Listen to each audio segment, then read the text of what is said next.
Capítulo 9. Uma porção de lã. Ezequiel, capítulo 36, versículo 26 e 27 diz o seguinte: E vos darei um coração novo, e porei dentro de vós um espírito novo. E tirarei o coração de pedra da vossa carne, e vos darei um coração de carne. E porei dentro de vós o meu espírito, e farei que andeis nos meus estatutos, e guardeis os meus juízos, e os observeis. Em 1941, não sabia tanta coisa quanto sei agora. Por favor, não me entenda mal. Mesmo agora, não sei quanto ainda vou saber. Não gostaria de imaginar que já sei tudo nessa vida a respeito de Deus e da Bíblia. Não sabemos tudo, mas louvado seja Deus por aquilo que já sabemos. Minha esposa e eu já estávamos pastoreando uma igreja nas terras pretas do centro-norte do Texas.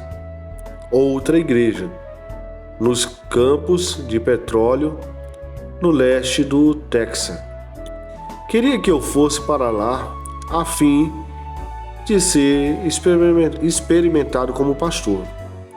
Sendo assim, fui de carro e preguei em um domingo. A igreja perguntou se os membros podiam votar em mim para ser pastor.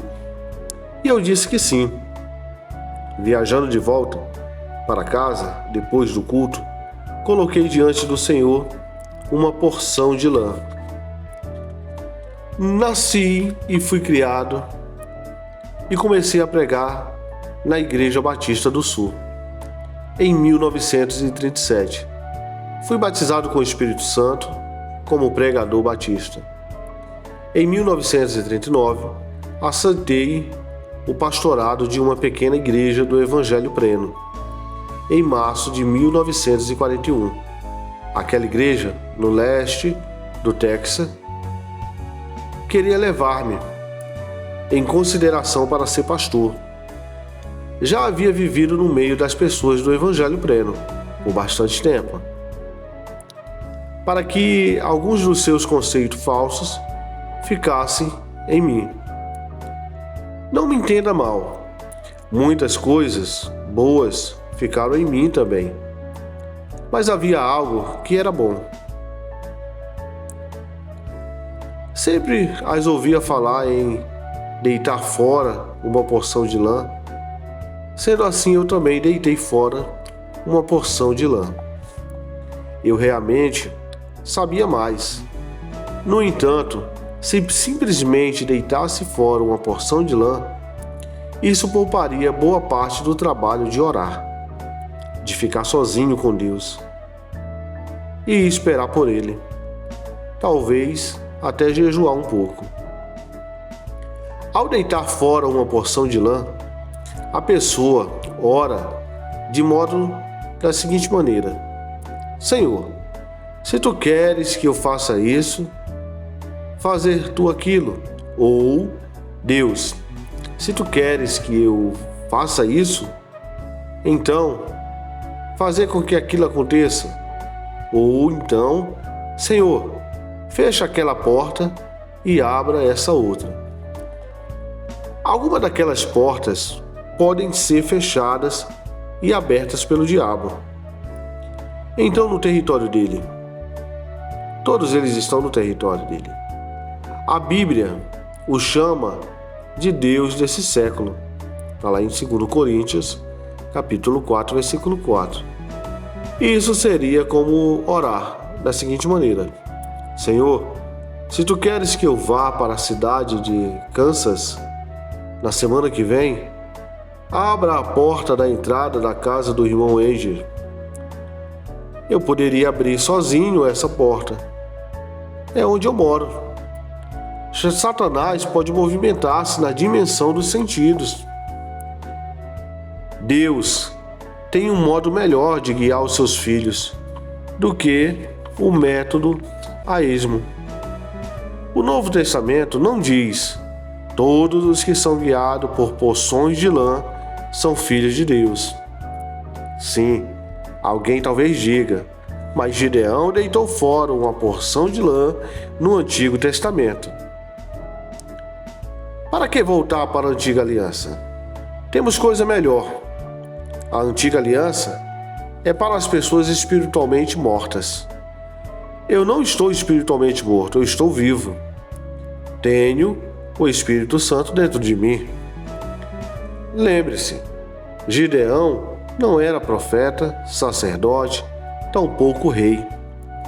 Somente aquelas pessoas, segundo a Antiga Aliança, eram ungidas pelo Espírito Santo, somente elas.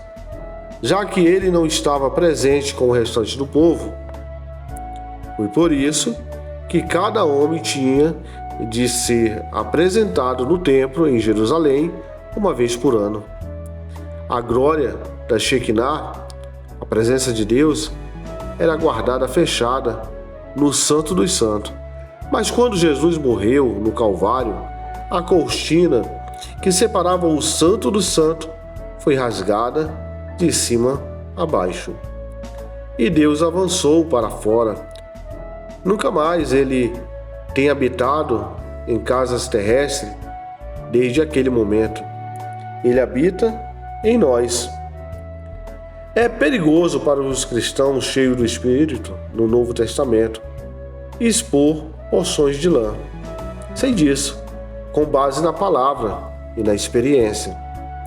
Mas, naquela época, em 1941, eu dizia, enquanto dirigia o carro, Senhor, vou fazer a prova lá. Simplesmente vou deixar o caso em tuas mãos. Não percebi que não estava entregando ao Senhor. Se eles me elegerem 100%, vou aceitar o resultado como sendo a vontade de Deus e pastorear aquela igreja. Obtive todos os votos. Aquela era a minha porção de lã. Elegeram-me com 100%. Erraram o alvo de Deus. Eu errei o alvo de Deus. Foram tosqueados. Eu fui tosqueado. Fiquei fora da perfeita vontade de Deus e Ele simplesmente me deixou fazer assim. Mudamos para a casa pastoral. Muitas coisas eram mais confortáveis do que nossa situação anterior, do ponto de vista natural. Tínhamos mais dinheiro, morávamos em uma casa pastoral melhor, possuíamos um carro melhor para dirigir.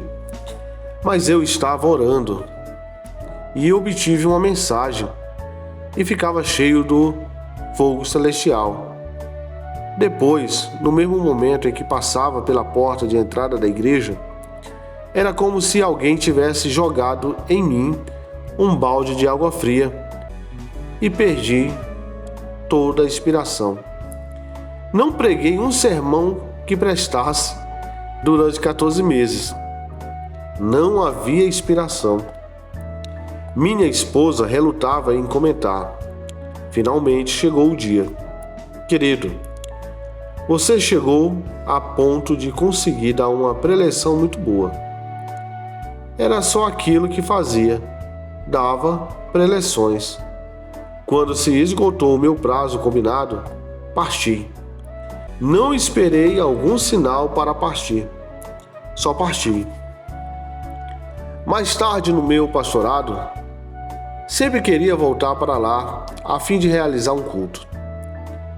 Porque queria que aquela gente soubesse que eu sabia pregar. Nunca me tinha ouvido. Voltei, portanto, para realizar um reavivamento. As pessoas ficaram boquiabertas. Não sabíamos que você pregava assim. Disse eu. Oh, sim, eu pregava assim antes de vir para cá, como pastor. Pregava assim depois de sair daqui. Ora, não pregava assim aqui. Então disse eu, não estávamos todos fora da vontade de Deus, e assim fui eleito por vocês. aprendi a respeito da porção de lã. Uma vez só deve bastar para curar uma pessoa disso. Mas algumas pessoas, ainda que a coisa nunca tenha funcionado, continuam fazendo a prova de lã. Nunca mais errei o alvo ao ir para alguma igreja como pastor. Eu não fazia mais a prova de lã. Orava, esperava em Deus, falava com Ele por um tempo suficiente para saber, bem dentro de mim, o que eu devia fazer.